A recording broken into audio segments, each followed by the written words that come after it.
Hello, dear friends. Grandmaster Sergei Shipov is following the developments of the tournament that is happening on the windy coast of the Netherlands. The Super Tournament is very close to the finish line. We're awaiting the last 3 deciding rounds. Today's game could have been the battle of the leaders if both Morozevich-Carlsen were playing at their usual level. But, on the other hand, a couple of wins would still let Carlsen battle for the first place. I think that after the long-awaited win, after a long string of draws and a day off, he's starting the battle in a good mood. My prognosis, Morozevich-Carlsen 0-1. Everything will decide the difference in motivation.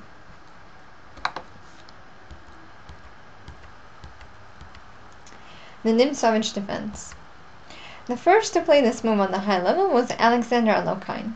His idea was to force the trade on c3 without doubling up the pawns. The negative side of it is that white will get held up in development. The special intrigue in this game provides the fact that this is a meeting of world-famous variations experts. The sharpest of answers. Black is planning to open up the center as quickly as possible and start complications. Consistent play. The battle in the center is unavoidable and will lead to many losses. It's impossible to punish the daring knight with a move f3 here because of queen h4 check. So d takes c5. Only like that. It's important to maximally bring the pieces into battle. The hopeless continuation here, knight takes c5, c takes d5, queen takes d5, would have been argued by b4, and white wins a piece. Here we have a principally important moment. To trade or not to trade the pawns on d5. The character of the later battle would depend on that decision. The most aggressive and the riskiest of developments. White is clearing up the way for the bishop at c8, but keeps the extra pawn. No good here is queen takes d5 due to bishop e3. So e takes d5. For now, white has only the queen developed. His disadvantage to black's development is becoming threatening. But for modern chess players, mainline ideas and scary words don't play a big role. Everything is decided by concrete analysis. A very timely jump. Forced modesty.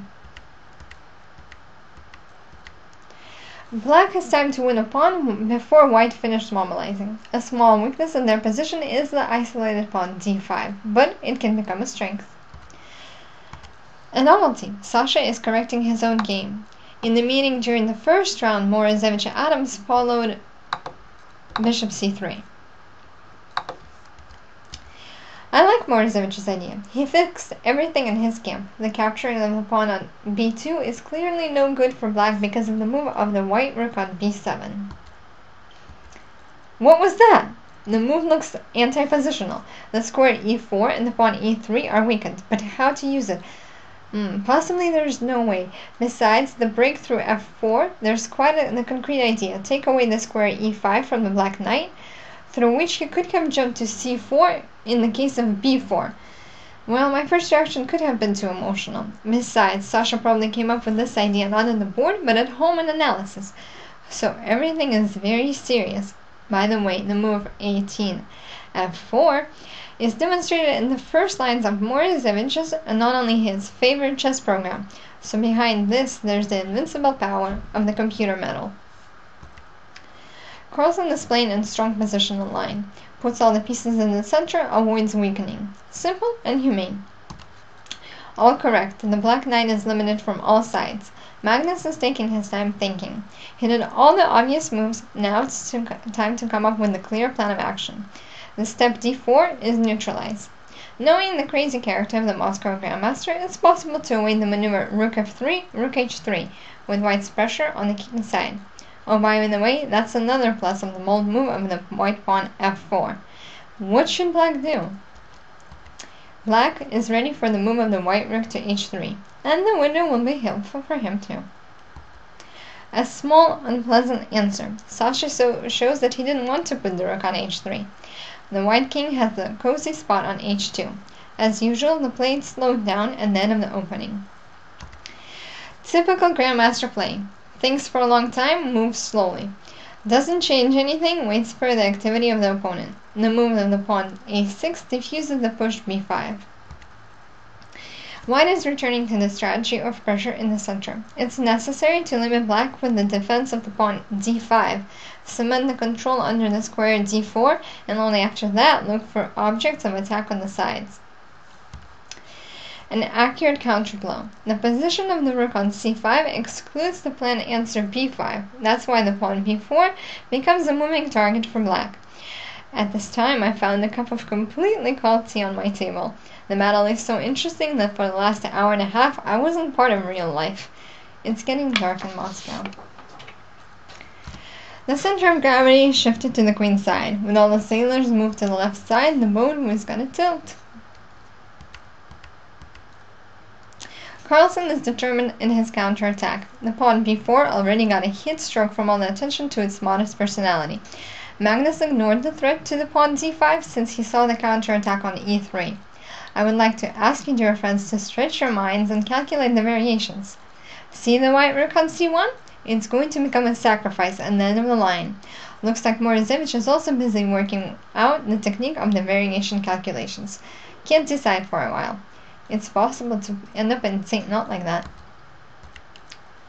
The indication and the author of what has happened. If the white king ended up on the square h2 a little earlier, black wouldn't have had tactical motives for attack. Here is the trade variation that could have happened. Rook takes d5, and so on. One more slight trick executed by the Norwegian magician. This time the object of the claim became the bishop d2, which is extraying all the way to the rook d8. But what else would you come up with if everything lies to black's advantage? So the pawn c4 can't be taken for now because of the loss of the bishop. Surprising but fact, Sasha is really avoiding simplifications. He has nothing to lose. Though now the black king will be very strong. With its support, black's passed pawn could pass the squares b4 and b2. For now, those are only dreams, but grandmasters have a habit of dreaming about the faraway future. Understanding the danger, Morozevich is hurrying to turn the game into the drawing path. The time is as follows. Morozevich has 19 minutes remaining. Carlsen has 49. Awaited decision. The last attempt to take control of the situation. The counterattack brings white the save. The question is only about whether who will declare the perpetual check to who. With that same idea, to distract the black queen from the square e8. The time for the pyrotechnic effect bishop takes h6 hasn't come yet. And now it's time. Said, done. Now black will have to resort to the perpetual check of the white king. For the entertainment purposes of the respected audience, we should also sacrifice the knight. Exactly, Magnus. Good job. Draw. An interesting game. Personally, I was intrigued by it of the paradox feeling about the move number 18, f4. Looks like it was a good one, and white had chances to get an advantage. But Morozevich missed the opponent's counterattack and already later had to look for safer ways. The result is natural. For you again, dear friends, word Grandmaster Shipov. Until the next round, have a good day, and thank you for your attention.